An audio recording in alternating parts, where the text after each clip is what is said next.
Juan Kapitulo 6, versikulo 35. Si Jesus miingon kanila, "Ako mao ang pan nga naghatag sa kinabuhi. Ang muari kanako dili nagayod gutomon, ug ang mutuo kanako dili nagayod uhawon."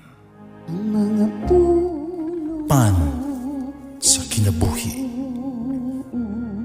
maglikon unta sa mong pagtuo ug gagaka kami sa pagtuman sa imong mahal nga kasuguan.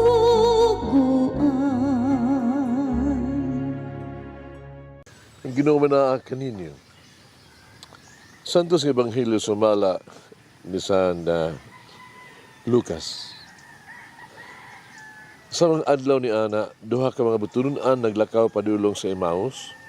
Usa ka balangay nga may 7 ka milya nga gilayon gikan sa Jerusalem. Hisgo-hisgot sila bahin sa mga panghitabo. Sila ko kagbildo, winiluay ko ng huna. Ginuo sila ni Jesus nga may kuyog kanila. Pamurag may nakabalda silang mata, mao nga sila wala makaila kaniya. Unsay di ay ang inyong gihisgutan sa dalan, nangutana sa Jesus kanila. Yunong sila nga masubo. Unya mitubag ang ginganlag Cleophas. Dumuduong ka ba sa Jerusalem? Na ikaw lamang ang wa masayod sa nahitabo niining ulahing mga adlaw? Nangutana siya. May tungod sa unsa mga hitabuan di ay. Umitubag sila. May tungod kang Jesus na taga Nazaret. Sa mata sa Dios ug sa tibuok nasod propeta siya. Ug gamhanan sa pulong ug sa buhat. Apan gihukman siya sa mga pangulong namong pare o mga kadagkuan na sidutan sa kamatayon ug ilansang sa krus. Naglaom kami nga siya ang muluwa sa Israel. Mas katulog na karon kaadlaw sukad sa pagkahitabo nining tanan. Sa pagkatinuod, gipakuratan kami sa mga babae nga kuyog namo. Sayo sila nangadto sa lubnganan apan wala nila makit-an ang lawas ni Jesus dito. Nakita ko no sila pananawon sa mga anghel nga mitaho kanila nga nabanhaw siya. Ito usas dito sa lubnganan ang mga pipila sa among mga kauban ug ila nakaplagan ang gisugilon sa mga babae kanamo para wala nila siya nakit-e dito. Mingon si Jesus, pagabugo gayud ninyo, pagkadugay ninyong mutuo sa tanang mensahe sa mga propeta. Wala ba di ay may sulat nga si Kristo kinahanglan man nga mag-antos niyong tanan? Kung musulod dayon siya diha sa Himaya? O iyang gipasabot kanila ang tanang butang sa kasulatan may tungod kaniya. Gikan kang Moises hangtod sa mga propeta.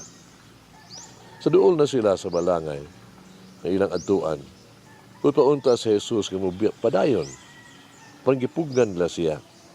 Pabilin uban kanamo, kay hapit naman ang gagabion. Dili madugay, mosalop na ang adlaw.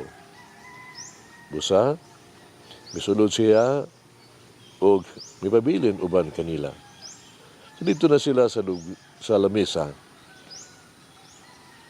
Mikuha siya pan, gipanlanginan niya kini, inigipikas-pikas o gihatag niya ngadto kanila. Nabli ang ilang mga mata, nailhan nila siya. Masadaklit na wala siya. Naginanay sila sa matag usa. Di ba nga ito ang kasing-kasing nagilaab man sa mainitong paghandong? So diha nagkigsulti siya kanato dito sa dalan. O sa dihang nagpahayag siya sa kasulatan. Diha nanindog sila, mibalik dito sa Jerusalem. Ito nakita nila ang napulog usa ka tinunan. Usab ang ilang mga kauban na nagtigong dito. Yan namulong sila, nini mga pulunga. Oo, tinuod gayod nga ang Ginoo nabanhaw. Si Simon ang kita kaniya. Ug ang duha, misaysay bahin sa nitabo sa dalan. Kung giunsa ni Jesus, pagpaila ang iyang kabulingon kanila. Sa iyang gipikas-pikas ang pan sa ilang kaniwala. Ang Ebanghelyo sa Ginoo. Pasalamati ang Ginoo kay siya maayo, ang iyang gugma mulungtad hangtod sa kahangturan. Pasalamati ang Diyos sa tanang mga Diyos, ang iyang gugma malungtaron. Pasalamati ang Ginoo sa mga Ginoo, ang iyang gugma malungtaron. Si Helen Keller, so wala pa siya ang iyang kan uman, 60 years iyang adlaw na tawhan. Nagpahayag sa iyang tawtog kaluoy sa tinuod nga dili gyud makakita. Butan ni siya. Alam ni adto mga tawo nga adunay mga mata apan wala gyud makakita. Ayang taas nga tuig sa physical niyang pagkabuta, naghatag kaniya og espirituhanong pagpanabot ba? Nagapahimo kaniya niyang kinabuhi nga in spite of being blind, fulfilled, and enjoy gyud siya siyang kinabuhi.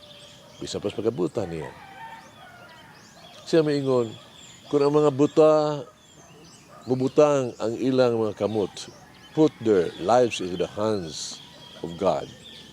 Sila gyud magakaplag silahang dalan kaysa ug sigurado jud kay adto mga tao nga dunay mata makita apan walay pagtuo sa Dios. Ang Ebanghelyo karon usa ka sanglitanan sa pagtuo din gikan sa pagkabuta ing mata sa mas lawng nga pagtuo.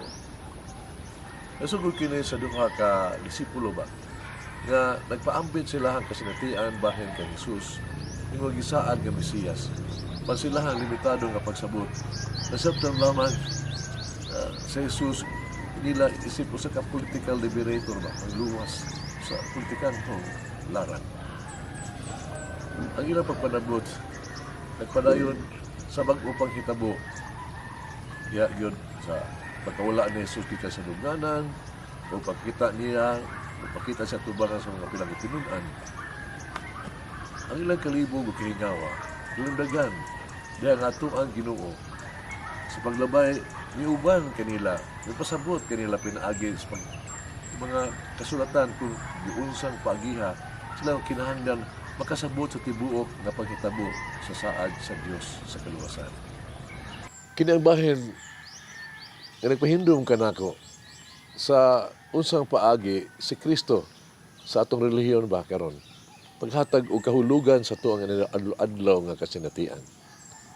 Pinagi lamang sa pagpagilabot ni Kristo sa ato ang pagtuo kaniya nga atong masabtan ang tibuok kinabuhi. Kada walay kahulugan kung adunay katuyuan o tumong sa tanan. Only Christ can give meaning to our daily lives. Apan kini moabot kanato sa usa ka tin-aw ug sihag nga hulagway diha sa kinahanglang iproseso jud kini samtang kita magpadayon sa panaw uban ni Jesus. Kinsa sama sa kasinatian siniduha ka mga tinun-an.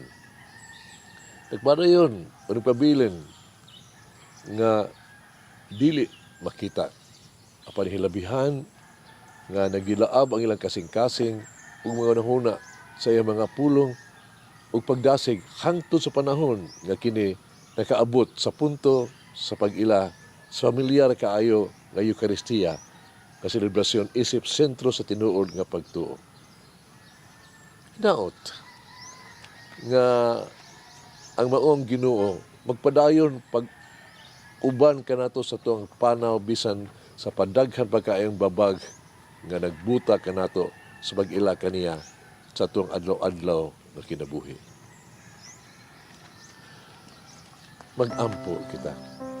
Jesus ning ining mahimayaong adlaw Pasalamat ko sa imong kawapas pagkabanhaw. Misaad ka kanamo ug bag-ong kinabuhi. Ang imuhang pagkabanhawon, pagkabanhaw, paghatag ka nato kanamo sa paglaom taliwala sa kasakit, pagkawalay paglaom. Salamat nga ako usa kabag-ong binuhat ni Kristo. Ikaw nga buhi nga paglaom. Ug pinaagi sa imong kinabuhi, naghatag og espiritu, gitubos ako na luwas og luwas diha kanimo. Amen. Mama Mary, help me always to seek the Lord. Mulangin ang Diyos magagahom sa tanan, Amahan, Anak ug Espiritu Santo. Amen. May the Lord of the divine mercy bless us all, heal us from all diseases and suffering. Ayun unta niya kita, tanang mga sakit na sa lawas o sa kalag, body and soul. In the name of the Father, the Son, and of the Holy Spirit. Jesus, I trust in you. Amen. The bread of life will never hunger, says the Lord.